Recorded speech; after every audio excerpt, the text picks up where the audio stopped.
Oke, jadi teman-teman bisa membangun sebuah POS ya, atau aplikasi kasir yang sesuai dengan keinginan teman-teman.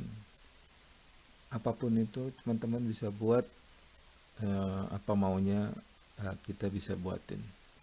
Nah, saya mau ngasih contoh untuk salah satu klien saya. Ini custom juga, jadi disesuaikan dengan kebutuhan dia. Ya, saya demokan. Pertama pasti ya, ini kita masuk lewat autentikasi dulu ya. Kita masukin username dan passwordnya.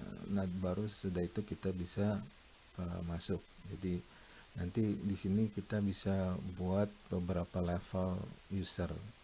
Admin, ada kasir 1, kasir 2, kasir 3 dan sebagainya ya. Jadi nanti mulai masuknya. Nah, sesudah login kita akan masuk ke dashboard ya. Pertama kali dashboard. Dashboardnya bisa juga kita pilih gitu ya. Kita sesuaikan apa yang kita mau ya. Kalau dalam konteks ini ada filter, ada grafik, juga ada total, dan apapun itu bisa kita definisikan ya teman-teman. Jadi kalau di sini misalnya barang paling laris apa, yang paling banyak ngasilin untung yang mana, bulan yang paling menghasilkan keuntungan juga di bulan apa. Nah, ini kita bisa ini contoh aja ya, jadi teman-teman bisa masukkan sesuai dengan keinginan teman-teman.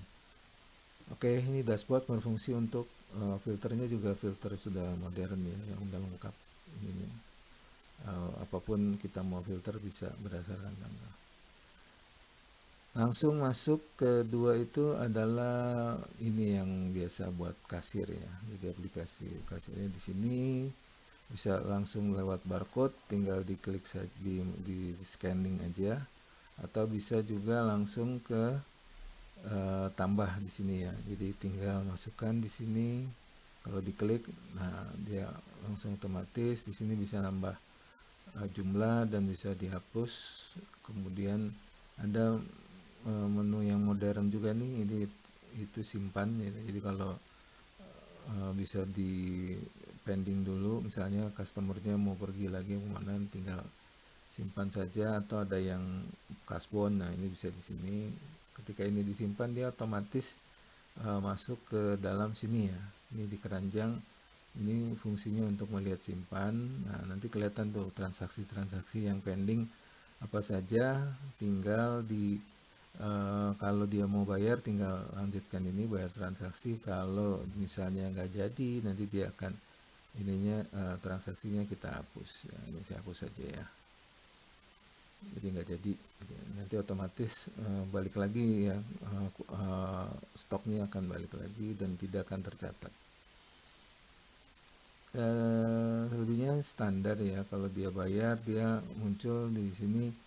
Kalian saya milihnya kris dan tunai, jadi teman-teman bisa mau nambahin apa aja. Jadi kalau dia kris langsung nanti dia bayar, langsung kita klik bayar, nanti tercatat. Kalau tunai ya kita masukkan ininya berapa, nanti kembalian itu otomatis sesudah kalau dia udah melebihi ya. Misalnya 20.000 kan kembalinya 15.000.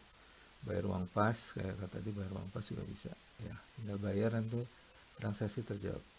Simple ya, sama seperti POS yang lainnya. Bisa di apa, bisa kita customize juga, kita maunya seperti apa. Oke, lanjut ke standar, yaitu produk kita masukkan semuanya.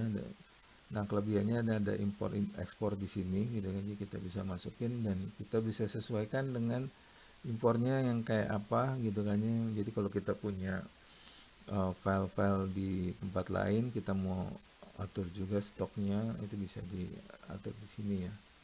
Tambah produk juga bisa diatur modelnya kayak gimana. Ini kita pakai umum ya, ada HPP-nya, ada keuntungan, ada stoknya.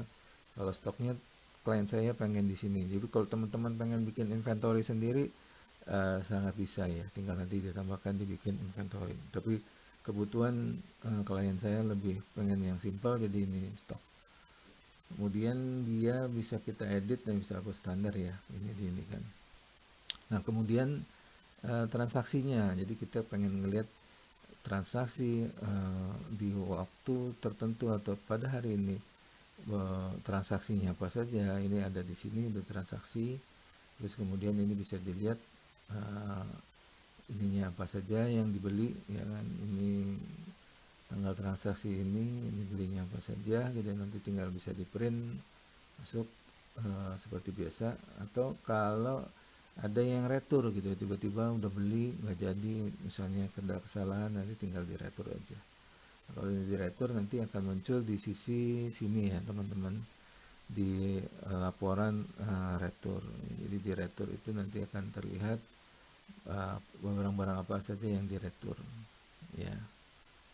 Kembali lagi ke transaksi, jadi di sini seperti itu. Jadi simple tapi powerful ya kan. Kita juga bisa pilih mau penjualan apa aja yang diinikan mau dilihat ya, itu ada di transaksi. Nah kalau laporannya terserah ini mau buat seperti apa, kita bisa buatin. Yang kalau harian ya klien saya pengennya yang sesimpel, hariannya seperti apa, dapat berapa, dia bisa ngelihat gitu kan ya, bisa melihat misalnya seminggu dia mau tahu apa yang terjadi ya, dia bisa ngelihat ya selama 1 minggu lebih ini itu kayak gimana ya. Terus kalau sebulan juga bisa lihat dalam waktu sebulan ya.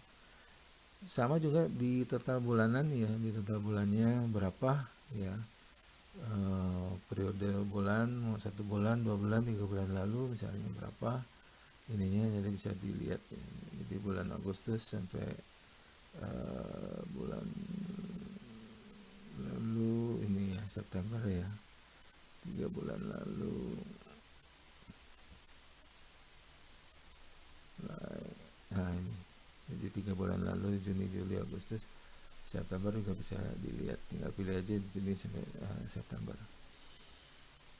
Atau didefinisikan dari sini dari tanggal berapa sampai tanggal berapa ya teman-teman ya. Nah yang terakhir itu tutup kasir. Nah konsepnya kalau ini adalah tutup kasirnya nggak ada buka kasir tutup kasir ya, jadi pengen tahu aja hari ini ketika kasir ditutup berapa pendapatannya, itu ada di sini, bisa di print dan bisa di PDF kan ya. Di PDF-nya nanti tinggal dikirim aja lewat WA atau segala macam. Ini mulai hari ini dan sebelumnya juga kelihatan pendapatan, maksudnya tutup kasir sehari ini dan sebelumnya itu terlihat ya. Jadi keuntungannya berapa, itu kan ya, tutup kasir terakhir kalau ini belum pernah, jadi akan misalnya kalau ada berarti tanggal berapa yang terakhir. Nah ini ringkasannya, dan ini ada validasi ya kan. Jadi kalau memang benar mau tutup kasir tinggal klik sini aja, maka tutup kasir, maka akan dijumlahkan berapa pendapatannya pada saat tutup kasir itu. Nah, terakhir setting juga bebas mau settingnya seperti apa, kalau ini hanya ingin memasukkan password saja ya. Dan terakhir ada habis itu logout ya, bisa masuk ke yang lain ya, ke user yang lainnya. Kita lihat ya sebentar lagi. Nah ini untuk user kasir ya, jadi kasir nggak ada dashboard juga nggak ada laporan, jadi yang memang hanya dibutuhkan sama kasir saja, yaitu ya aplikasi kasirnya, POS-nya, produknya juga. Cuman produknya di sini nggak bisa ngedit ya. Jadi dia hanya bisa menambah produk saja, tapi dia nggak bisa mengedit harga dan segala macam, dia nggak bisa ya. Jadi hanya bisa nambahin saja.